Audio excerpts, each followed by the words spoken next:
morning, church. Today we're doing just that. On Anzac Day, we are saying thank you. Thank you to the men and women who over this country's relatively short collective history have sacrificed their time, their dreams, their resources, their families, and for many who even sacrificed their very lives so that we could live in peace, in freedom, with opportunity, with hope, a future for our children, for our country, for our world. We have because they gave. We live because they sacrificed. So today we remember their stories, their faithfulness, their legacy. If you're not well briefed on Anzac or the history or the commemoration of this day, I'd encourage you. I did it this week. I went to this website, 100 or www.100.gov. All the information is there, and I spent the week just plowing through the stories and some of the history around this very important event. And here we discover these stories of men and women and begin to capture their significance and the extension of their legacy. And in the face of all these stories, and as we heard that bugle call to remember, as that drowns out, we often haunted or challenged by a very important question. And it's one I want us to briefly ponder today in our time together. And the question is this: that was their legacy. But what kind of impact am I making? Are you making on your world today? How will you be remembered when you leave this earth? What will be your legacy? Will you and I continue this legacy of self-sacrifice, loving service, and faithful commitment?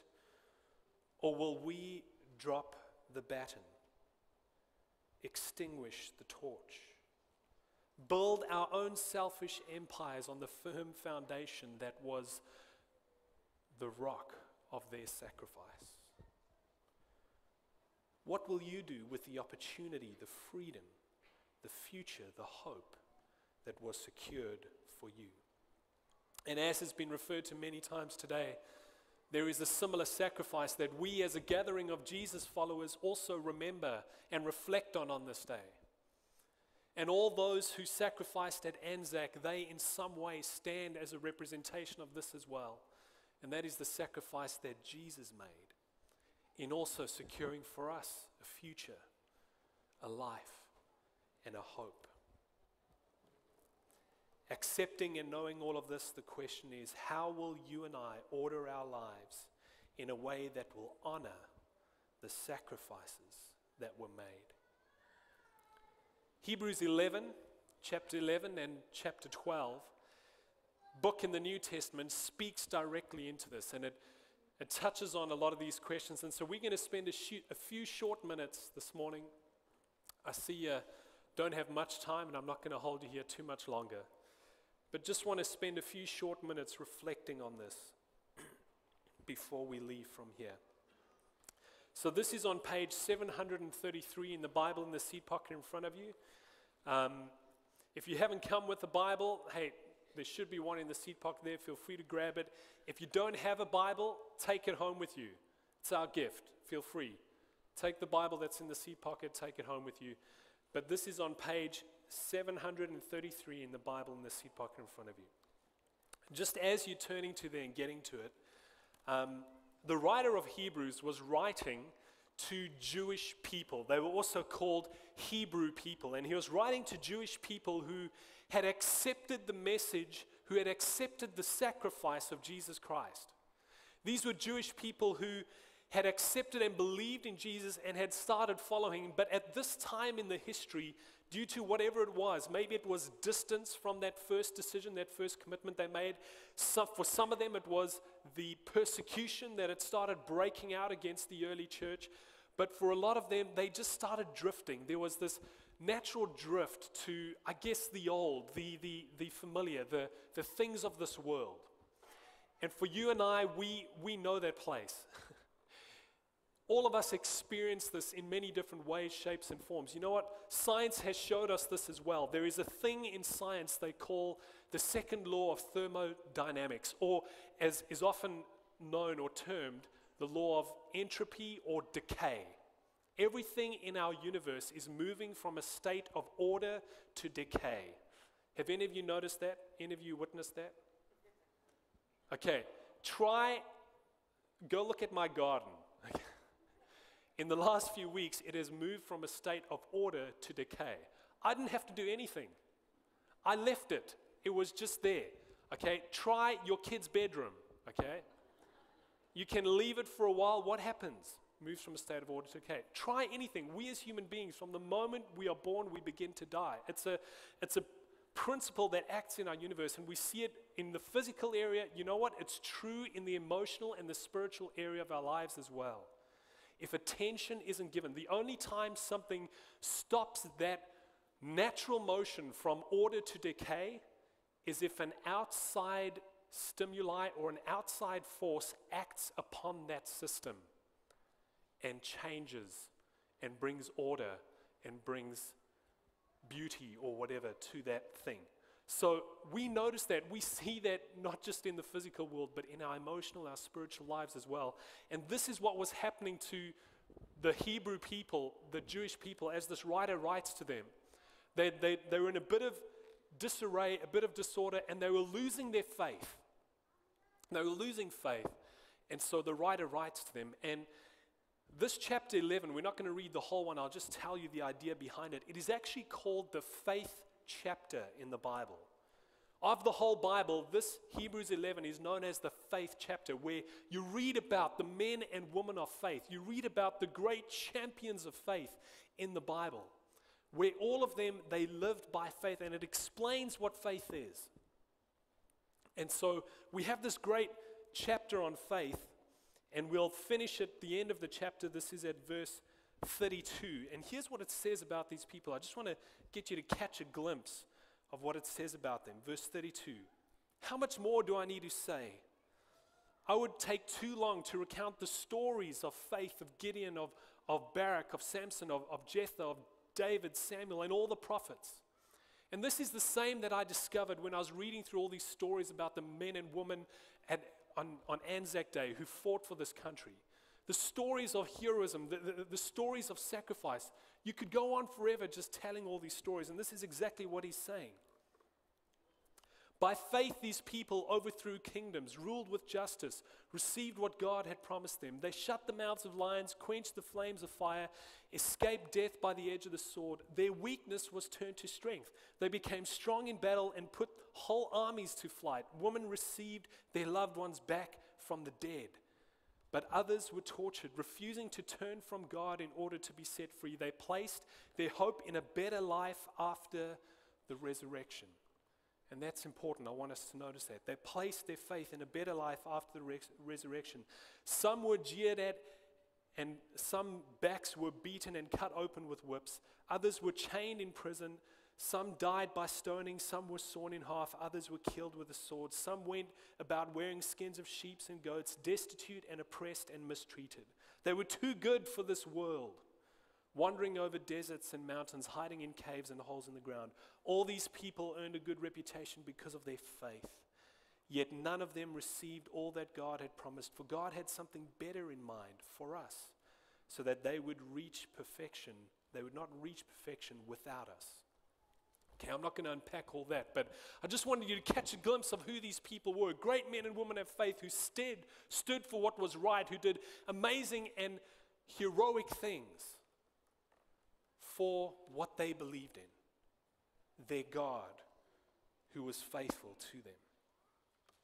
Now, the first point I want us to take away, see, the question we're asking is, how do we continue this legacy?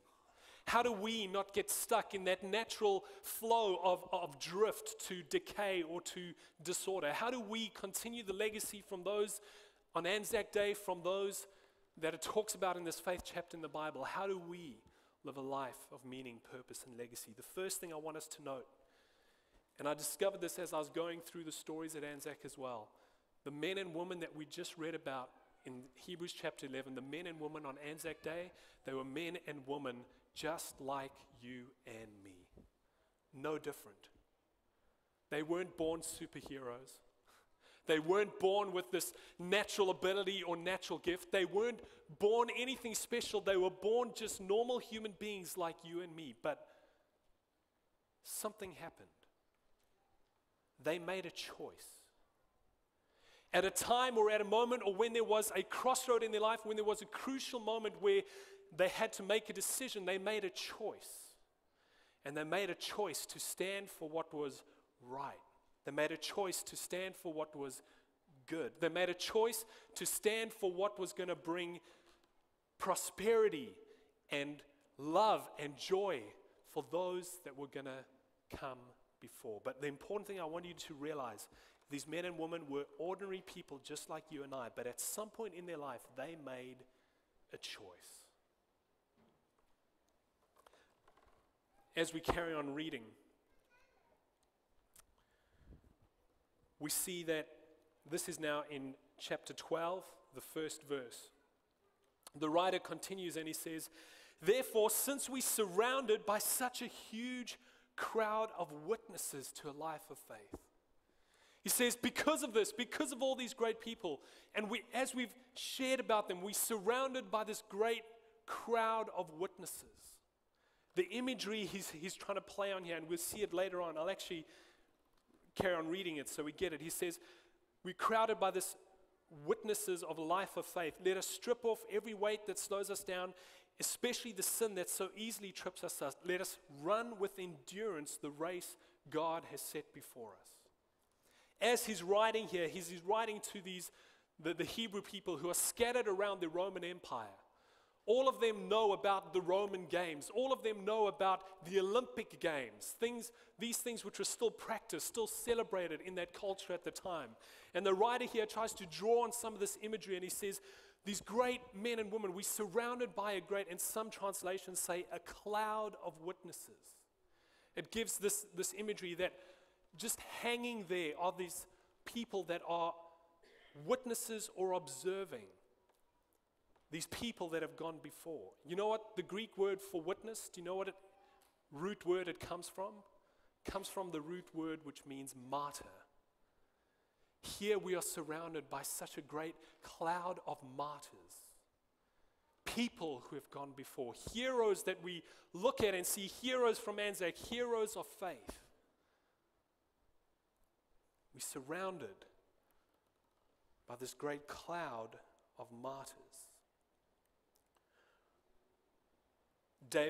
Pastor David Guzik, he puts it this way. What is interesting to note is that these witnesses, they are not witnesses to our conduct in our lives. Many people get this wrong. They feel intimidated that we're running into this big arena where there's people watching our lives and making comment on our lives. He says, no. These people aren't there witnessing our conduct. Rather, they are witnesses to us of faith and endurance. Picture it like a hall of fame. Any basketball fans here? Any basketball fans? I'm sure there are. You know what happens when a guy's number is retired and he has made it into the hall of fame? His jersey is lifted up and they take it, they lift it and hang it in the roof of the auditorium. That whenever you walk into the auditorium, you'll walk in and you'll see their jerseys and their names. They've made it into the hall of fame.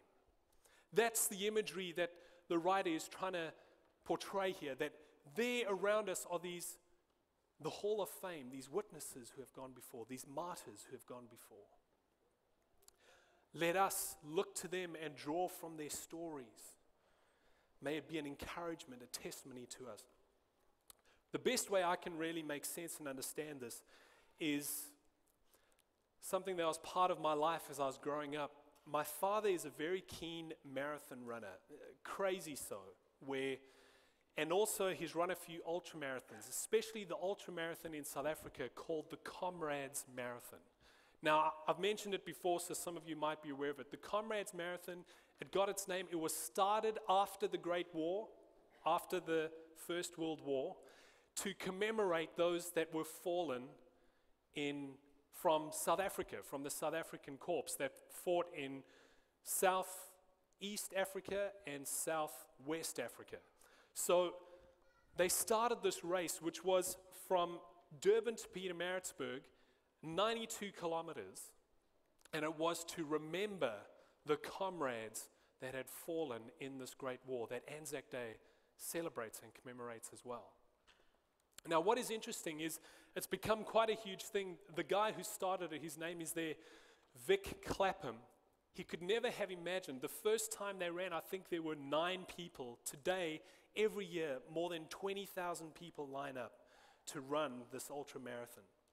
And at one point in the race, you run, the road is cut through a sort of gorge, and it's cut through the mountain. And on the sides of this mountain, and I think the next picture should show it, on the sides of this mountain, all those that have run the race before, all those whose names were part of the very first names, even some of those remembered from the war, their names are written on stone as you run through this gorge. And you can see there so as you're running on this journey, as you're going through, you're surrounded by all these people who have gone before.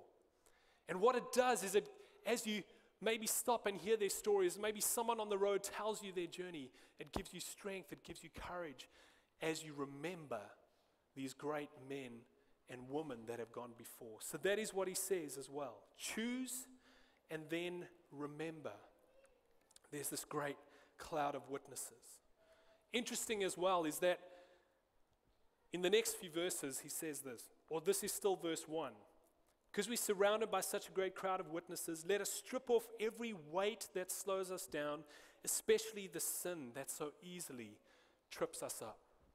Here he's again drawing on that whole Olympic imagery where, I don't know if many of you know, but back in the Olympic days, in the day before Lycra, maybe a way bit before Lycra, in order to win, in order to get the best time, in order to not have any resistance, the athletes would actually strip totally naked. They would run starkers. They would get rid, and this is what Paul, or the writer of Hebrews, is talking about. Throw aside everything that's going to slow you down, that's going to pull you back. And you know what is interesting? He mentions 2 things. He says, the hindrances that weigh us down. Now, in our journey of faith, in our whole experience, you know what I believe these are? These are things like bitterness, things like resentment, things like unforgiveness, things that we often the baggage that we often try and collect as we continue in this journey of life. And he's saying, you know what? It's not worth it. These things are only going to hold you back and slow you down. And I was reading a story of the Australian New Zealand troops as they were stationed in Egypt before they went to Gallipoli. What is interesting is Australia and New Zealand, they've had that, comedic, or sometimes not always comedic, tension or banter between the 2 countries. Well, in Egypt, when they were there together, they'd been stationed, were being trained, they couldn't stand each other, it says, the Australian and New Zealand troops. Often fights would break out, and there was one big thing that happened in the center of Cairo where the Australians were blaming the New Zealanders were blaming the Australians. It was a whole big thing, nearly went to a big court-martial. A few weeks later, they had to defend the Suez Canal, and as they lined up next to each other, they turned to each other, shook hands, and threw off whatever baggage, whatever might be holding them back, because now they knew they had to stand side by side and be in this journey, be in this race together. Otherwise, they weren't going to make it. And it's from that moment when they went into the war together that strong bond was forged, and they got rid of whatever nonsense was weighing them down before. What the writer's saying is, if we're going to live a legacy, if we're going to be faithful to the call, faithful to those that have gone before, don't weigh yourself down with silly things like bitterness, resentment, unforgiveness. Get rid of that.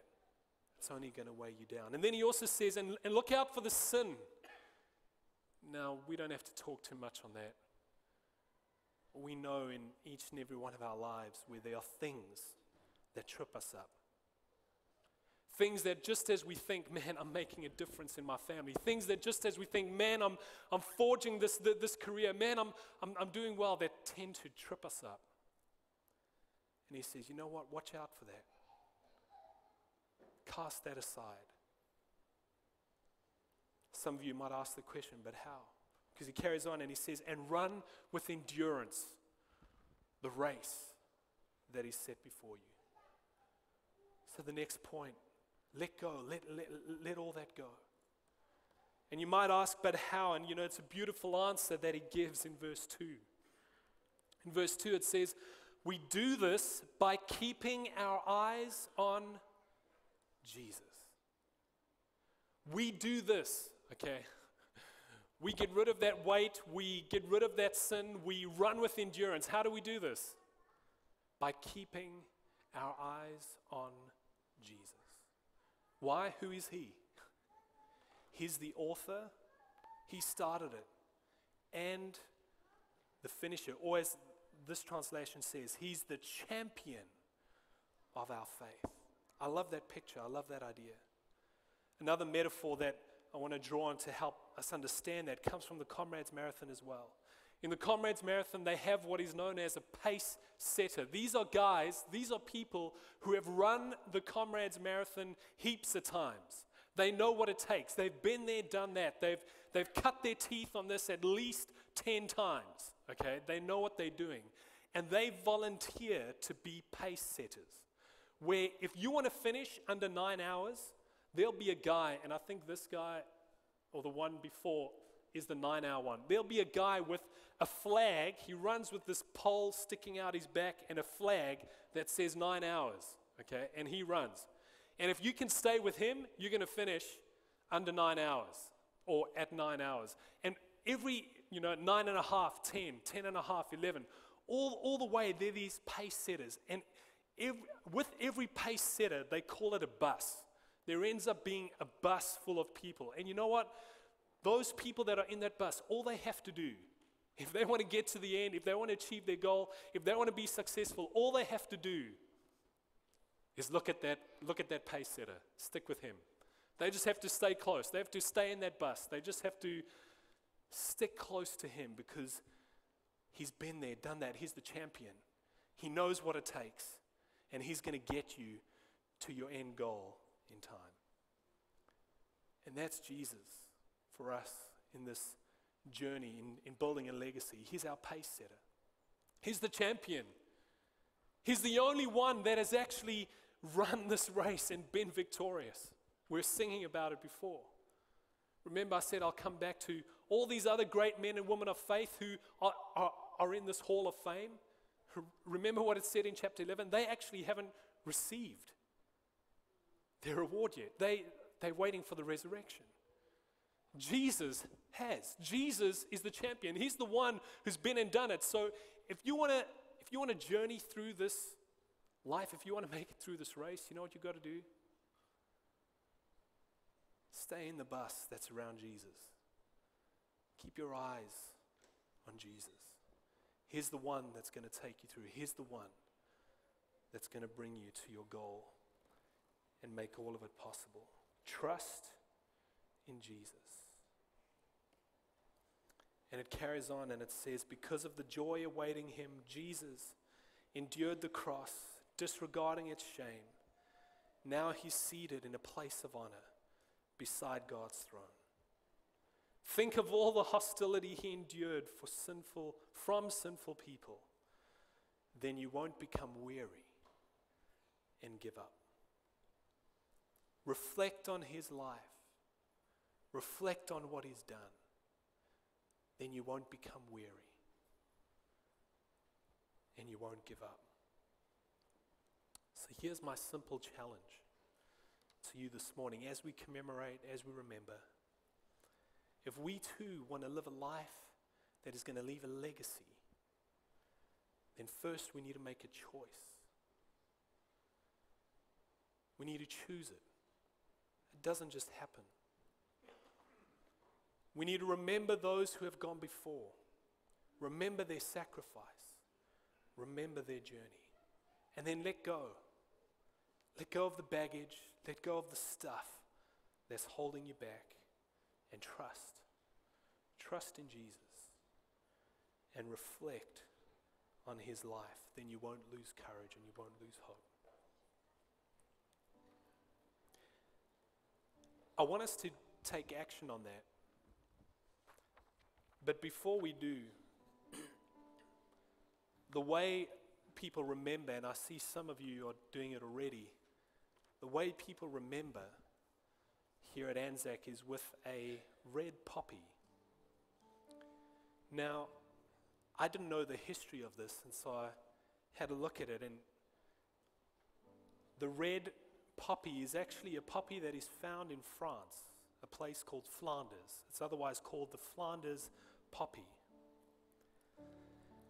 And it's because after the battlefield, after the battle, when everything was quiet and the first rains came, the poppy, the red Flanders poppy, was the first thing that grew up out of the ground, where before was just mud, destruction, decay. And one Lieutenant Colonel John McCrae, observing this after or while still there at the battlefield, wrote this poem. And the poem is called In Flanders Fields. In Flanders fields the poppies blow, between the crosses, row by row, that mark our place, and in the sky, the larks still bravely singing fly. Scarce heard amidst the guns below, we are the dead. Short days ago we lived, felt dawn, saw sunset glow, loved and were loved, and now we lie in Flanders fields. Take up your quarrel with the foe. To you from falling hands we throw the torch. Be yours to hold it high. If ye break faith with us who die, we shall not sleep, though poppies grow in Flanders fields. That's the call to each and every one of us. Upon their sacrifice, they passed the baton. They passed the torch of the legacy that they have shown, that they have lived. The question is,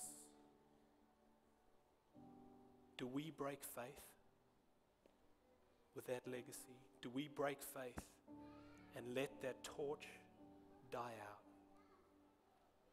Or do we, for all those that come after us, hold that torch high so that they too will find us faithful? If you would like to choose this morning and remember, I'll see your act of moving towards the front as you making a choice and taking one of these poppies and pinning it on your chest as your sign of remembrance. Kira's going to sing a few words, and if you want to choose to live a legacy today, then come and grab a poppy from the front here and join me as those who go behind us find us faithful.